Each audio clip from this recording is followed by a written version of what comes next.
Halo guys, kembali lagi bersama saya Agus di Kolom Sinema. Seperti biasa, Kolom Sinema akan membahas film-film yang keren, film-film yang apakah layak tonton atau tidak, film-film yang recommended untuk kawan-kawan saksikan. Dan saya akan coba mengajak kawan-kawan untuk mengobrol tentang film yang sudah saya tonton. Film yang menjadi konten hari ini adalah film yang berjudul The Purge. Pasti saya yakin sebagian dari kawan-kawan juga sudah ada yang menyaksikan film ini. Film yang rilis pada tahun 2013, kemudian disusul 4 film lainnya, sehingga film ini secara keseluruhan menghadirkan 5 film yang berangkai namun tidak berkesinambungan. Seperti itu. Premis dari film The Purge ini bercerita tentang tahun 2022 karena tayangnya 2013, setting waktunya 2022, di mana Parlemen Amerika Serikat mengesahkan undang-undang tentang The Purge. The Purge sendiri yakni adalah bisa disebut program yang disahkan oleh undang-undang pemerintah yang berisi legalisasi tentang perbuatan anarkis yang bebas dilakukan oleh seluruh masyarakat Amerika Serikat hanya dalam kurun waktu 1 malam selama 12 jam, dimulai dari pukul 7 malam sampai pukul 7 pagi.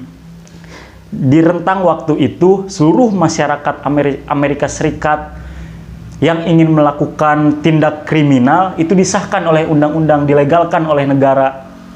Nah, yang menariknya, mengapa undang-undang ini disahkan?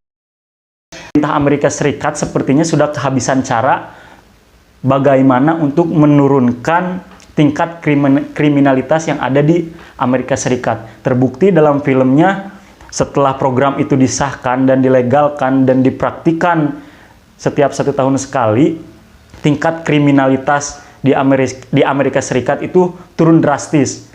Nah, pemerintah Amerika Serikat jumawa dengan keberhasilan program The Purge ini, tapi lain cerita dengan masyarakat atau rakyat Amerika Serikat yang menjalankan program The Purge ini, yang tidak bisa melawan atau tidak bisa berontak seperti itu. Di film pertama ini, The Purge menurut saya berhasil menghadirkan satu ketegangan yang mengerikan. Bagaimana program The Purge ini dimulai dengan sirine yang terngiang-ngiang sampai sekarang. Bunyi sirine itu diiringi oleh tayangan di televisi yang mengumumkan bahwa program The Purge akan dimulai di seluruh wilayah Amerika Serikat.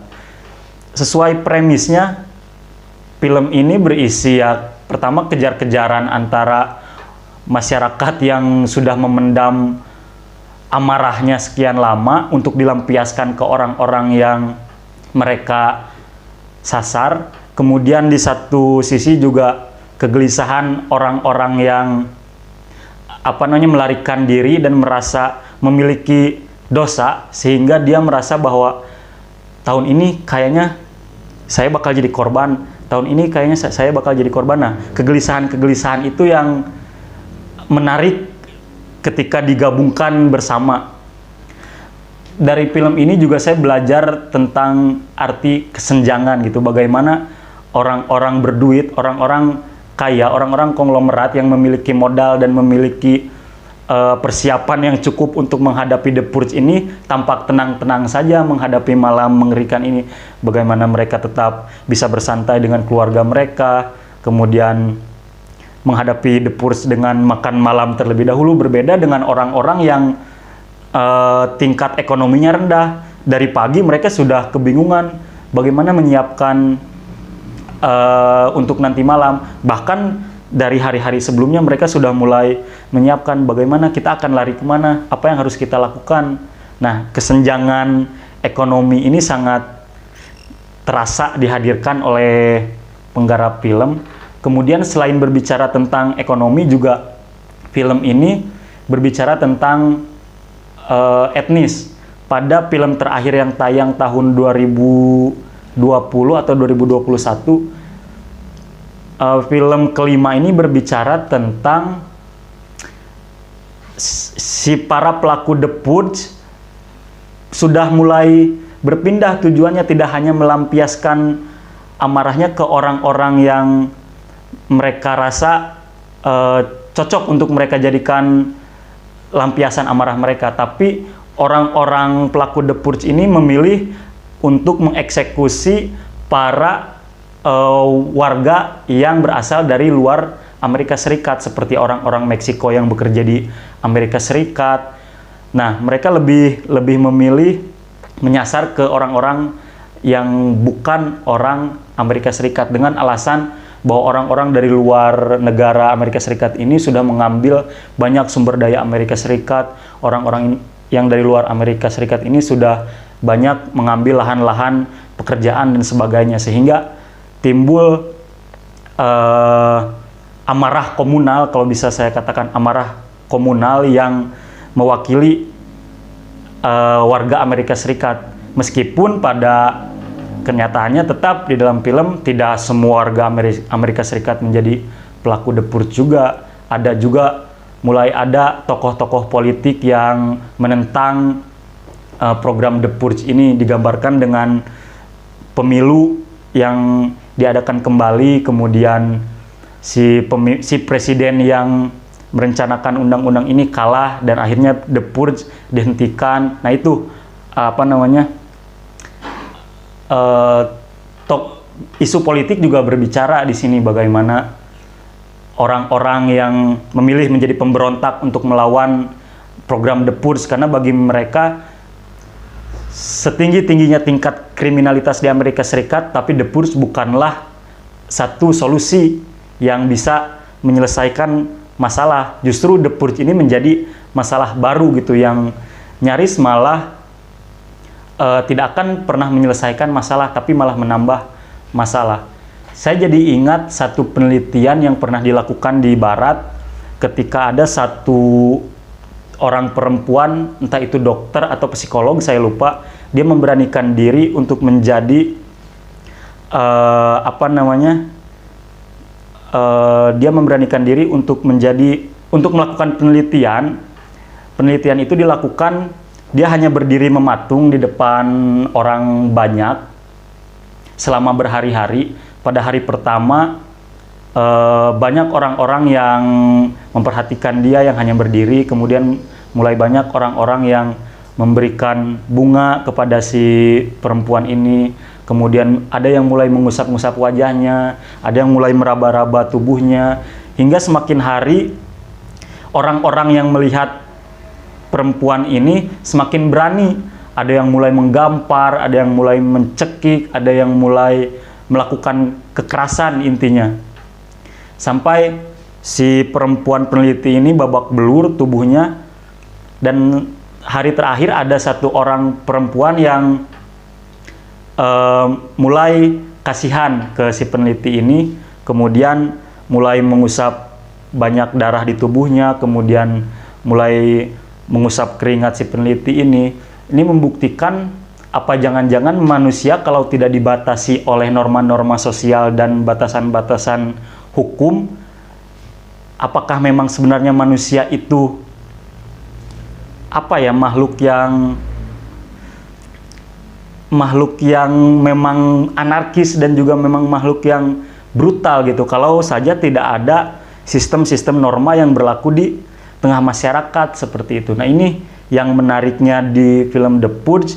Walaupun di film kedua, film ketiga, film keempat, saya rasa kengerian gagasan dari The Purge ini kurang terejawantahkan dengan baik di film 2, 3, 4, karena hanya berisi yaitu itu saja, kejar-kejaran antara pelaku The Purge dengan si korban, kemudian perjalanan si korban untuk menjauhi para pelaku ini, hanya sebatas itu.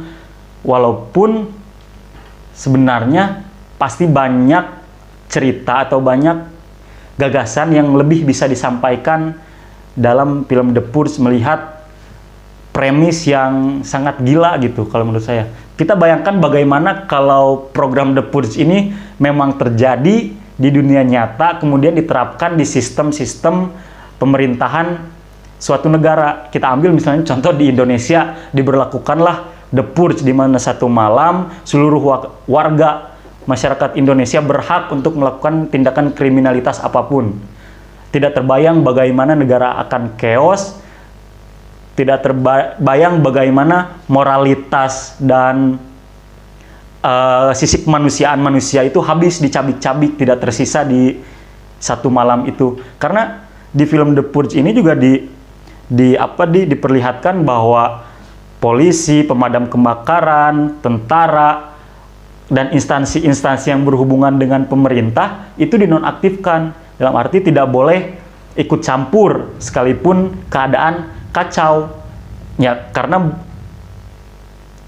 mereka juga si polisi dan tentara dan sebagainya juga ini bisa jadi saja menjadi sasaran dari The Purge itu sendiri. Sekarang kita bayangkan kalau misalnya di Indonesia The Purge terjadi ketika apalagi keadaan-keadaan sekarang yang sedang serba sensitif, serba